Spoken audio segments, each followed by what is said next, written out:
அஸ்ஸலாமு அலைக்கும் வரஹ்மத்துல்லாஹி வபரகாத்துஹு. வணக்கம் பிள்ளைகள்.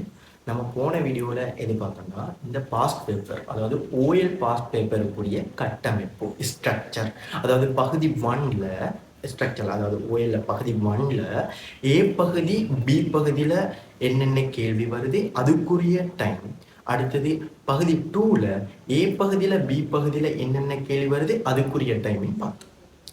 நம்ம அதாவது இனி வரப்போற வீடியோ ஒவ்வொன்றிலையும் நம்ம பார்க்க போறது என்னன்னா, இந்த 2019, அதாவது 2019 தொடக்கம் 2025, அதாவது போன இந்த வருடம் 2026ல் எழுதினாங்க 2025 பேச்சு, அவங்களுக்குரிய ஓஎல் பேப்பர்ஸ் இருக்கு தானே, பாஸ்ட் பேப்பர், அதுகளை ஒவ்வொரு வீடியோலையும் பார்க்க போறோம். இன்றைக்குரிய வீடியோல நம்ம பார்க்க போறது என்னன்னா 2019, அது 2019 பகுதி 1க்குரிய ஏ பகுதிக்குரிய 1 தொடக்கம் 10 வினாக்கள் பார்ப்போம். அதாவது 1 தொடக்கம் 25 வினாக்கள்ல இந்த வீடியோல நம்ம பார்க்க போறது 1 தொடக்கம் 10 வரைக்குள்ள வினாக்களை பார்க்க போறோம். சரி, பாப்போமா? முதலாவது கேள்வி ஸ்டார்ட் பண்ணுவோமே.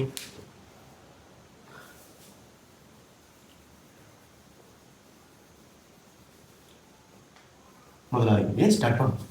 2019ல் இந்த முதலாவது கேள்வி எப்படி வந்துட்டு பார்ப்போம். 2019 என்னது? பகுதி 1, அதுல ஏ பகுதியில் உள்ள முதலாவது கேள்வியை பார்ப்போம். சரி, முதலாவது நம்ம கேள்வியை எடுத்தோன்னே எப்படின்னா, பக்கத்துல இப்போ உதாரணத்துக்கு பார்ப்போமே, இது பேப்பர்னு வைங்களே, இந்த ஃபோனை பேப்பர்னு வைங்களே, பேப்பர்னா எக்ஸாம் பேப்பர்னு வச்சுக்கோங்க. இதை நீங்க ஒரு உங்களுக்கு ரஃப் சீட் தருவாங்க, அந்த ரஃப் சீட்டு அதாவது பேப்பர்னு வச்சுக்கோங்க. இப்போ உதாரணத்துக்கு அந்த கேள்வி வாசிக்கும் போது ஒவ்வொரு பந்தியா வாசிக்க இதுல நோட் பண்ணிட்டே போகணும். அப்ப இதுல ஒரு செய்முறை ஒன்று போகும் தானே. செய்முறை போகணும், நீங்க அந்த செய்முறையை செஞ்சு பாருங்க, உங்களுக்கு அந்த ஆன்சர் கிடைக்கும். நம்பிக்கை இப்ப நான் செஞ்சு காட்டுறேன், நீங்களே பார்த்துக்கோங்க. முதலாவது கேள்வியை பார்ப்போம். முதலாவது கேள்வியில பாருங்க, என்னது வந்திருக்கு? வரி தொடர்பாக வந்திருக்கு, அதாவது சுங்க தீர்வை தொடர்பாக வந்திருக்கு. பாப்போமா முதலாவது கேள்வியே? சரி, முதலாவது கேள்வியில பாருங்க, இறக்குமதி செய்யப்பட்ட ஒரு குறித்த பொருளுக்காக, எந்த பொருள் வேணாலும் இருக்கலாம், ஒரு பொருளுக்காக 9%, ஞாபகம் வச்சுக்கணும், 9%. நான் நோட் பண்றேன், 9%, அதாவது சதவீதம்னு சொல்லும் போது ஞாபகம் வச்சிருக்கணும். இப்ப 9% சொல்றாங்க, 2 குத்து மரத்தில் இருக்கு, அந்த 2 குத்து எங்க போடுவோமா? அந்த உங்களுக்கு போடுவோமா? 9 வந்துட்டா வந்தாச்சு. சரியா? 9% சுங்கத்தீர்வை அளவிடப்பட்டாச்சு. சரியா? இப்பொருளின் பெருமானம், அதாவது இந்த பொருளோட விலை எவ்வளவு இருக்க போகுது? 6000 எனின், அதாவது 6000 எனின் எவ்வளவு? 6000 எனின் சுங்கத்தீர்வையாக செலுத்த வேண்டிய பணத்தை காண, சுங்கத்தீர்வை காண போறோம் அந்த பணத்தை. இப்ப பாப்போமா? முதலாவது பாருங்க, எப்படி சுருக்க எப்படி நான் செஞ்சேன் பார்த்தீங்கன்னா, சதவீதத்துக்கு நான் 100 போட்டேன், தர எவ்வளவு பெருமானம்? 6000. இப்ப என்ன சுங்கத்தீர்வை காணப்போறோம், சுங்கத்தீர்வை காணப்போறோம். அதுக்கு பாருங்க, நீங்க இந்த 2 பூஜ்ஜியத்தை விட்டாச்சா, இந்த 2 பூஜ்ஜியத்தை வெட்டியாச்சு. 9000 எனக்கு தெரியும் 54, இந்த பூஜ்ஜியத்தை போட்டா 540 ரூபாய். இது உங்களுக்கு கிளியரா விளங்கிட்டா? முதலாவது கேள்வி பாருங்க, இதுல அழகா 2 மார்க்ஸ் எடுக்கலாம். ஓகே தானே? ஓகே, சரி. இப்ப நம்ம ரெண்டாவது கேள்வியை பார்ப்போமா? ரெண்டாவது கேள்வியை பார்ப்போம். இதை நோட் பண்றவங்க நோட் பண்ணிக்கோங்க, நீங்க பாஸ்ட் பேப்பரையும் கையில வச்சிருக்கோங்க.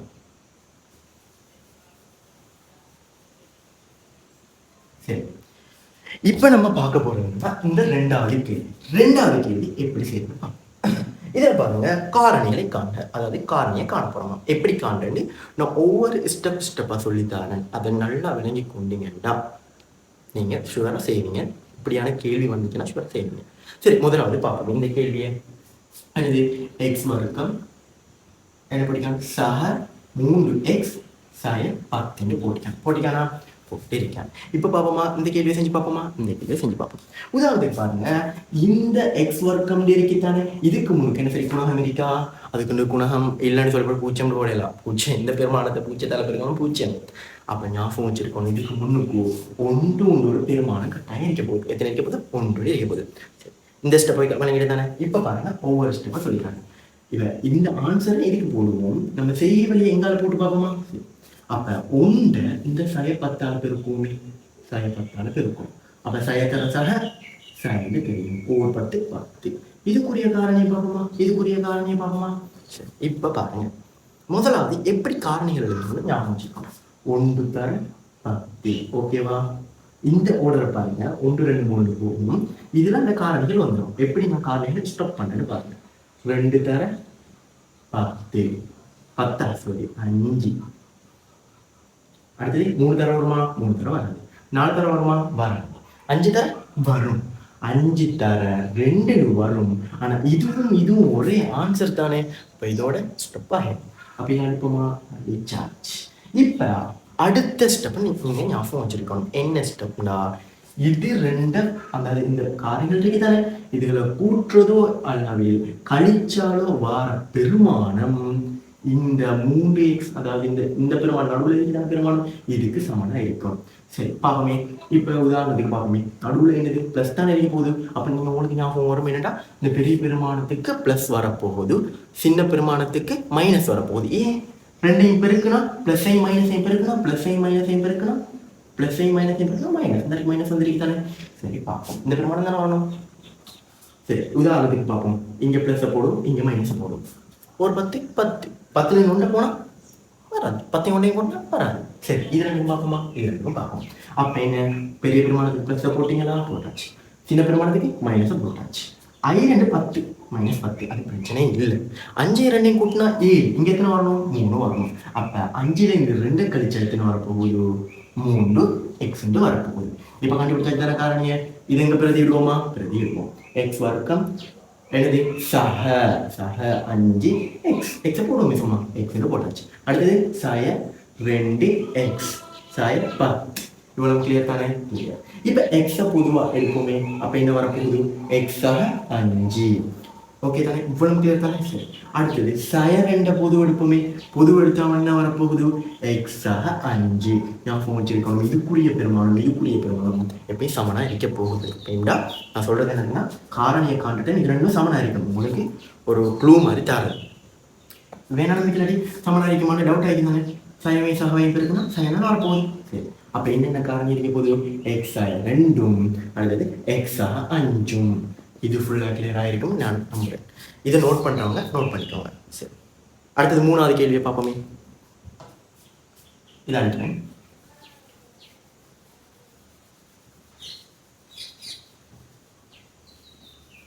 சரி, இப்போ 3வது கேள்வியை பார்ப்போம். 3வது கேள்வி என்னன்னா, முக்கோணி தொடர்பாக வந்திருக்கு. சரி, இந்த முக்கோணி தொடர்பாக வாரட்டேன். இந்த கேள்விக்குரியது என்னண்டா, உங்களுக்கு இருசம பக்க முக்கோணிட, அதாவது இருசம பக்க முக்கோணி தெரிஞ்சிக்க வேண்டும். அவனே தாரான் பெருமானம் XX தாரான். இதில் கட்டாயம் தெரிஞ்சிருக்க வேண்டியது ஒரு முக்கோணி ராக கோணங்களோட கூட்டுத்தொகை 150 தெரிஞ்சுக்கணும். இப்போ பார்ப்போமே, அந்த கேள்வியை செய்வோமே. இது எக்ஸாம், இது எக்ஸாம். சரி, அடுத்தது என்ன பெருமானம் தந்திருக்கான்னு பார்ப்போமா. என்ன பெருமானம் தந்திருக்காங்க? 100 தந்திருக்காங்க.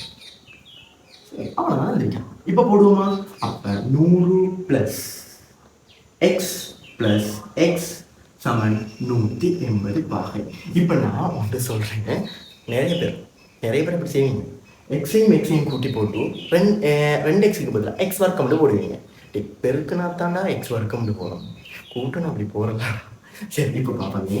100 + எக்ஸையும் கூட்டினா 2x = 180 பாகை. அப்போ என்ன செய்யணும்? இங்கிட்டு ப்ளஸ்ல தானே இருக்கு, அங்கிட்ட போனால் மைனஸ் தானே. அப்போ 2x = 180 -100. இவ்வளவு ஓகேவா? ஓகே. அப்போ 180 100 போனால் எத்தனை? 80. அது எத்தனைக்கு சமன்? 2x. அப்போ x இந்த 2ஆல பெருக்கிட்டு தானே இருக்கு, பங்கால போனால் பிரிபட போகுது. அப்போ 80 2ஆல பிரிச்சா எத்தனை பாகை? x-ன்றது 40 பாகை. அவன் கேள்வி என்ன தந்திருக்கான்? உருவில் தரப்பட்டுள்ள தகவல்களுக்கு ஏற்ப எக்ஸின் பெருமானத்தை காணலாம். கிளியரா? அப்போ இது நம்ம 2 மார்க்ஸ் வாங்கி. சரி, இது பிரச்சனை தானே. இப்போ நம்ம அடுத்த பகுதிக்கு போவோமே. அடுத்த பகுதி எத்தனை? 4வது கேள்வி. இதை நோட் பண்ணுறவங்க நோட் பண்ணிக்கோங்க. அழைச்சோம்.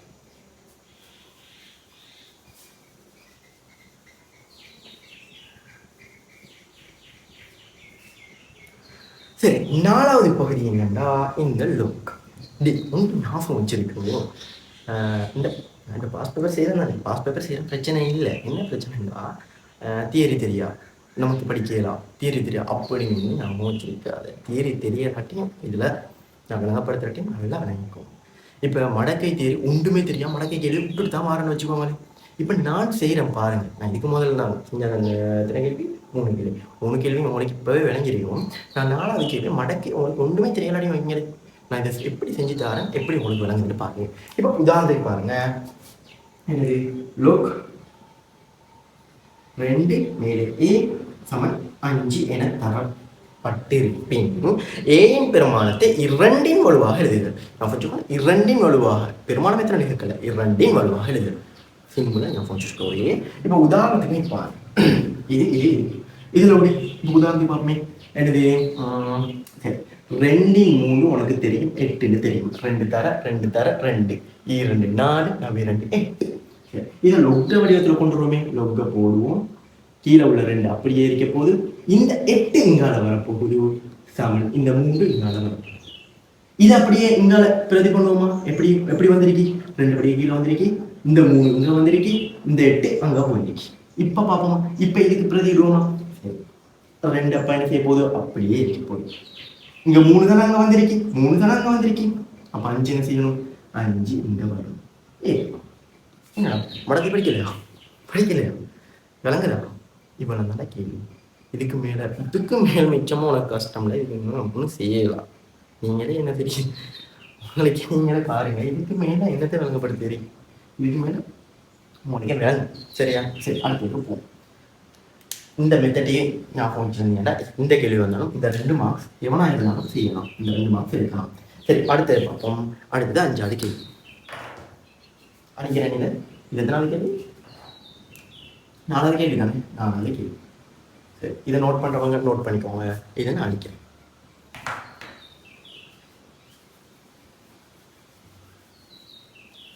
சரி, இப்ப பார்ப்போம் 5வது கேள்வி. எத்தனாவது கேள்வி? 5வது கேள்வி. 5வது கேள்வி என்ன கேள்வி பார்ப்போமே. 60 லிட்டர் நிமிடம். சரியா? 60 லிட்டர் நிமிடம். அதாவது ஞாபகம் வச்சிருக்கோம், 60 லிட்டர் ஒரு நிமிஷத்துக்கு, அதாவது ஒரு நிமிஷத்துக்கு 60 லிட்டர் பாய போகலாம். என்னத்துல? என்னும் விகிதத்தில் நீர் பாய்ந்து வரும் ஒரு குழாயை பயன்படுத்தி, ஒரு பாட்டை குழாயை பயன்படுத்தி 420 லிட்டரா, எத்தனையா? 420 லிட்டர் கொள்ளளவு உள்ள ஒரு தொட்டியில் நீரை நிரப்புவதற்கு எடுக்கும் நேரத்தை காண்கிறேன். என்னடா என்ன செய்யறேன்னு சிம்பிளா சொல்லி தரவாடா. ஞாபகம் வச்சுக்கோ. 60 லிட்டர் நிமிடம் தானடா, 60 லிட்டர் நிமிடம் தானடா. இது 420 லிட்டர் தானே, 420 லிட்டர். இது ஓகே தானே? 420 லிட்டரை போட்டாச்சு. இப்போ நான் கேட்குறேன், இது லிட்டர். உதாரணத்துக்கு லிட்டர் இங்கே இருக்க போது டேஸ் ஒரு நிமிடம் நான் போட்டிருக்கேன். அதை நான் கேட்குறேன், இப்போ இந்த டேஸ் எடுத்தா -1 போடலாம் தானே? -1 போடலாம்னு தெரியும் தானே உனக்கு? தெரிஞ்சிருக்கும். கீழே 1 வந்துச்சுன்னா -1 தானடா. சரி, வெளிநாடி இப்படி வச்சுக்கோங்க, இப்படி வச்சாச்சு, பிரச்சனை இல்லை. சரி, இப்போ பாரு, இந்த 60 லிட்டர் அப்படியே இருக்க போகுதானே? 60 லிட்டர் கீழே நிமிடம். ஓகேவா? நிமிடம். இப்ப பாரு, இந்த லிட்டரும் லிட்டர் வெட்டுப்பட்டா மேலங்கிலே வெட்டலாம். இதுக்கு மேல சொல்லல, மேலங்கிலே வெட்டலாம். இந்த பூச்சதையும் வெட்டியாச்சு. 62 7 6 7 6 7 6 42. அப்ப எத்தனை? 7 தானே. இதே சொல்லுமா? எத்தனை? 7 தானே. இந்த நிமிடம் -1 நம்ம சொல்லிட்டாங்க தானே. அப்ப மேல போச்சுன்னா எப்படி வர போகுது? பிளஸ்ல தானே வரப்போகுது. அப்ப நிமிடம் பிளஸ் யோசிப்பா. என்னோட இது -1 அந்த சுட்டிகளா அந்த சொல்லுவாங்களா, யாரோ யாரையா அந்த சுட்டிகள் மாதிரி அதை சொல்றோம். நன்றி விடமுறை நான் உங்களுக்கு விளங்கி கொள்றதுக்காக வேண்டி நான் அப்படி சொல்றேன். இப்போ விளங்குமே நேரடா கேள்வி. இது என்ன அந்த கதிசமன் தூரத்தின் கீழ் நேரம் படிச்சிருக்கேன். தூரத்தின் கீழ் நேரம் அடிக்கலாடியும் இது தெரியாது. சயின்ஸ்ல இருக்குதானே, தூரத்தின் கீழ் நேரம் இருக்குதானே. இதைத்தான் பிரதிடுது. தூரம் கதின்னு சொல்றது இந்த அடிக்க கதி, தூரம்னு சொல்றது என்ன லிட்டர், நேரம்னு சொல்றது நிமிடம். இதுல பிரதி சொல்லலாம் வந்துடும். சரி, அடுத்த பகுதியை பார்ப்போமா? 5. ஓகே, இது வரைக்கும் உனக்கு நீ ஒன்றுமே படிக்கலாடியும் இது வரைக்கும் வழங்கியிருக்கும். அதை நான் சொல்றேன் அடிச்சு சொல்றேன். சரி, அடுத்த பார்ப்போம்.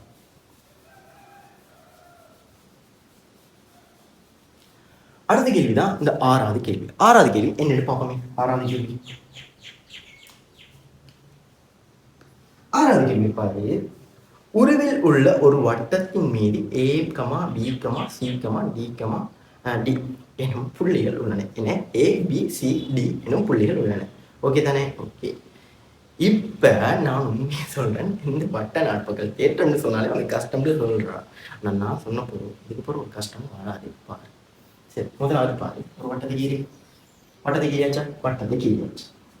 இதுல என்ன நிக்கிறதுலாம் நோட் பண்ணி தள்ளி ஆயிருக்கான். நிக்கிறது வேலை இங்க, அடுத்தது இங்க, இப்படி ஒரு கோடு, இப்படி ஒரு கோடு. ஓகே தானே? இது எத்தனை பாகை சொல்றான்? 100 பாகை. இது 30 பாகை. இது எக்ஸ், இது ஏ, அடுத்தது பி, சி, டி. அவனே சொல்லியிருக்கான், புள்ளிகள் சொல்லியிருக்கான். இங்க பாரு, உனக்கு கண் விளங்கான்னு சொல்லி அவனே தரவுகள் தந்திருக்கான். ஏபி கோணம் சமன் 100 பாகை, சிஏபி கோணம் 30 பாகை. சிஏபி கோணம் அடுத்து என்ன தந்திருக்கான்? ஆகும். எக்ஸின் பெருமானத்தை காண்க. வச்சுக்கோ, அவங்கப்பா தெளிவா ஞாபகம் வச்சிருக்கோம். இங்கேயும் ஒரு ஆள் இருக்கு, இங்கேயும் ஒரு ஆள் இருக்கு. 2 பேரும் நல்ல க்ளோஸ் ஃப்ரெண்ட் வையே. சரி, அவங்க 2 பேரும் ஒரு இடத்துக்கு போறாங்க. போறாங்க ஒரு இடத்துல மீட் பண்ணிட்டாங்க தானே. அதே மாதிரி அவங்க 2 பேரும் வேறு அதே இடத்துல திருப்பி இருக்காங்க. இவங்களோட விடுங்க, இவங்களோட விடுங்க. அவங்க என்ன செய்யறாங்க? அப்படியே போயிட்டு இங்கே இருக்கிறது இங்கே இருக்குது. இவங்க என்ன செய்ய போறாங்க?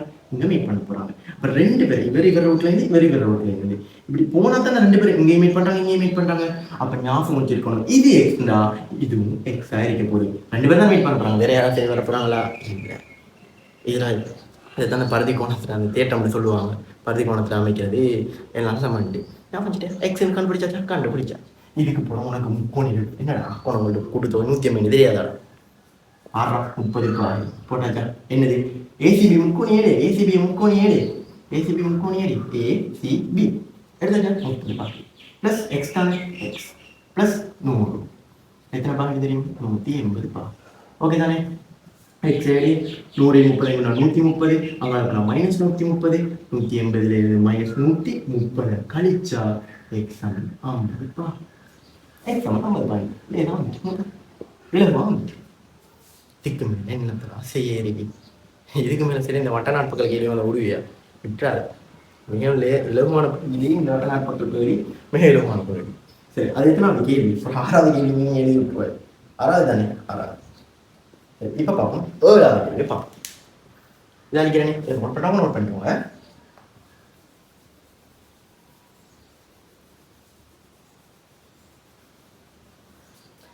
சரி, 7வது கேள்வி பாரு. இதுதான் சிலருக்கு ரொம்ப கஷ்டம். இப்படின்னு நினைப்பீங்க. அப்படியெல்லாம் இல்லை, நான் சொல்றேன் பாருங்களே. ஒரு திண்ம செவட்ட உருளையின் அடியின் ஆரை 7 சென்டிமீட்டர். என்னையாம் அடியின் ஆரை. ஒரு திண்ம செவட்ட உருளை கீரோமே.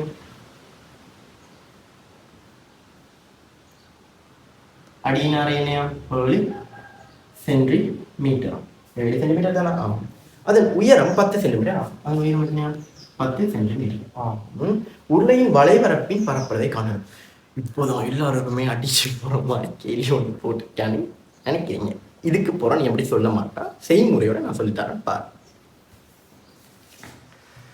சரி, இப்ப பாப்பமே. எனக்கு ஒரு தாள் வந்து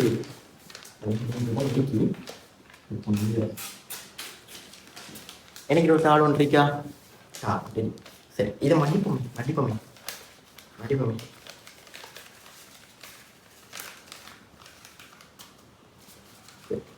இங்க பாரு, இது என்ன வடிவத்தில் இருக்கு? நீ ஏன் பாரு, என்ன வடிவத்தில் இருக்கு? ஒரு உருளை வடிவத்தில் இருக்கா? இல்லை, உருளை வடிவத்திலானே இருக்கு. நீ 17 பார்த்துருப்பாய் தானே? உருளை வடிவத்திலானே இருக்கு, உருளை வடிவத்தில் இருக்கு. இதை நம்ம இந்த 17 பக்கமே மூடியும் இல்லை. ஒட்டப்பமா நடுவாட பிரிச்சாச்சு. இங்கப்பா என்ன செவ்வாய் வடிவத்துக்கு வந்து மாறிட்டா? உனக்கு பேசிக்கா தெரிஞ்சிருக்க வேண்டிய கட்டாயம் என்னன்னா, இந்த சுற்றளவு இருக்குதானே, இந்த வட்டம் தானே இது. இதுல சுற்றளவு எத்தனை தெரியும்? 2πr தெரியும். என்னது? 2πr தெரியும். ஓகே, இதனால தெரியும் உயரம் தெரியும். என்னது? உயரம் h தெரியும். உயரம் தானே? உயரம். இப்ப பிரிப்போமா? இப்ப நீ யோசிப்பா, சுற்றளவு என்னது? உயரம் மாறிட்டா சுற்றளவு மாறினா, அதுக்கு தான் நான் கோடி கீழி வச்சுக்கேன். உயரம் தான் உயரம் எது. அப்ப இதுதானே வட்டமா இருந்துச்சு. அப்ப இது என்னது? சுற்றளவு. அப்ப இது என்னது? அப்ப இந்த வடிவத்துல கீறுமா, செவ்வக வடிவத்துல கீறுமா, செவ்வக வடிவத்துல கீறியாச்சு. இது என்னது? 2πr. இப்ப உயரம் என்னது? இதான உயரம், இதான் உயரம். இது என்னது? h. அப்ப என்ன வரப்போகுது? நீளம் தர அகலம். உனக்கு செவ்வகத்துல பரப்பளவு தெரியும். அப்ப 2πr h போடலாதா, h போடலாதா. சரி, இப்ப பிறகு இடுவோம்டா. அவன் பையன் தந்து இருக்கான் 22 சரி, 2 தர 22 7 தர எழுதலாம் இருக்கானே 7 10 சென்டிமீட்டர் தானே. போட்டாச்சா? பாரு 7 மேலும் வெயிட் பிரிச்சு வெயிட். சரி, இங்க பாரு 10 தானே இருக்கு, 10 இருக்கு. 22 தர 2 44 44 தர 10 440 என்ன சென்டிமீட்டர். ஒரு சென்டிமீட்டர் மட்டும் போடுவோம். பரப்புன்னு கேட்டீங்க. கட்டாயம் வச்சுக்கணுமே. இப்போ அந்த ஒரு மாதம் இல்லை. இதை நோட் பண்ணுறோம், நோட் பண்ணிக்கோங்க. அடுத்தது போகும்.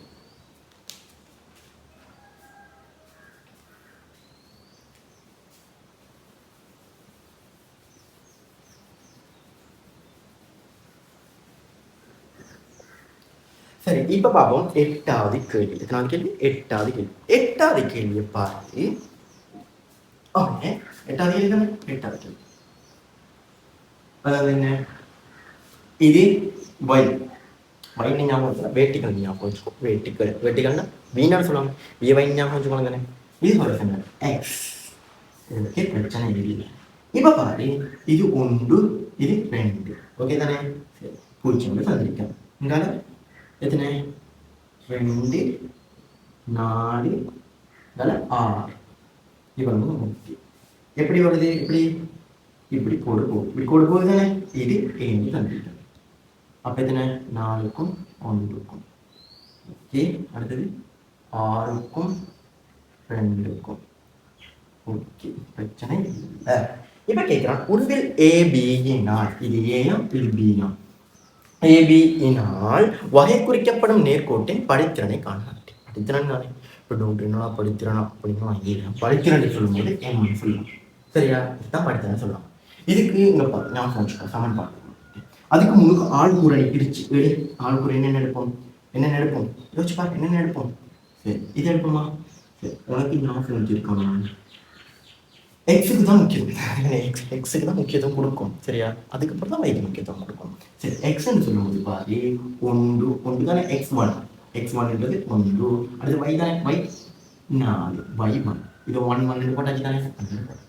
அடுத்து 2 பார்ப்போமா. 2 என்னது? x2ன்றது என்னது? 2 கமா y2ன்றது என்னது? 6. உனக்கு இவ்வளவு ஓகேவா? இவ்வளவு ஓகே. சரி, படித்திறனுக்கு இப்ப சமன்பாடு தானே வேணும். என்னடா சமன்பாடு தானே வேணும். சமன்பாடு வேணும். வேர்ட்டிக்கல் தான் y தானே. y போய் மேலே தானே இருக்க போகுது. அவன் கீழே இறங்கிடுவான். இல்ல, அப்ப என்ன செய்வாய்? y2ல இருந்து y1 கல், x2ல இருந்து x1 கல். பாப்போமா? y2ன்றது என்ன? y2ன்றது என்ன? 6. y1ன்றது என்ன? 4. x2ன்றது என்ன? 2. x1ன்றது 1. 6ல இருந்து 4 போனா எத்தனை? 2. 2ல 1 போனா 1. அப்ப எத்தனை படித்திறன்? 2 வந்துச்சு. இது உனக்கு இலவா இருக்கா? சரி, அப்ப இதுல 2 மார்க்ஸ் உனக்கு கிடைக்கலுமா? இயலாதா? இது மறக்காது. இதையும் நோட் பண்றாங்க, நோட் பண்ணிக்கோங்க.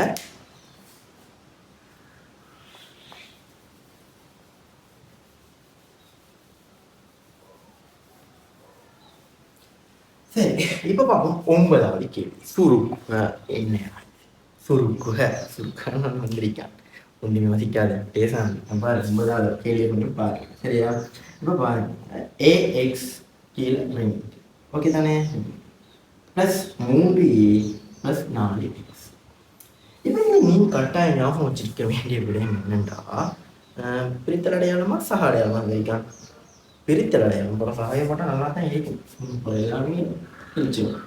பிரித்தல் அடையாளம் இங்கே பாரு. நீ இப்போ கேள்வி x அப்படியே போட்டியா, 2 அப்படியே போட்டியா, தர போட்டாச்சா? போட்டாச்சு. இந்த 4x என்ன வரப்போகுது? மேலே வரப்போகுது. கீழே 3 ஆமாங்க. ஏன் விட்டு போயாச்சா? போயாச்சு.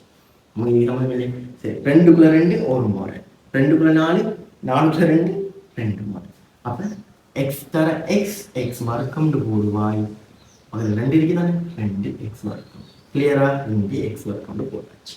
3 மட்டும் தான் இருக்க போகுது, இங்கே 1 தான் இருக்க போகுது, 3 2 மட்டும் எடுக்கலாம். இதை விட என்னடா இதெல்லாம் என்ன கேள்வி இருக்கு. சரி, அடுத்த கேள்வியும் பார்ப்போம். இதை நோட் பண்ணுவோம்.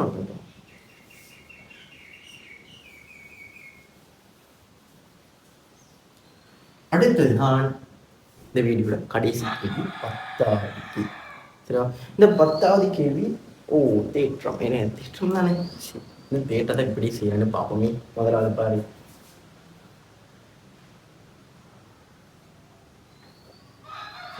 அதுக்கு யோசிக்க தேவையில்லை. எப்படின்னு பாரு. சரியா? இது 50 பாகையான். சரி, அடுத்தது சமண்டு தந்திருக்கான், 90 பாகை தந்திருக்கான்.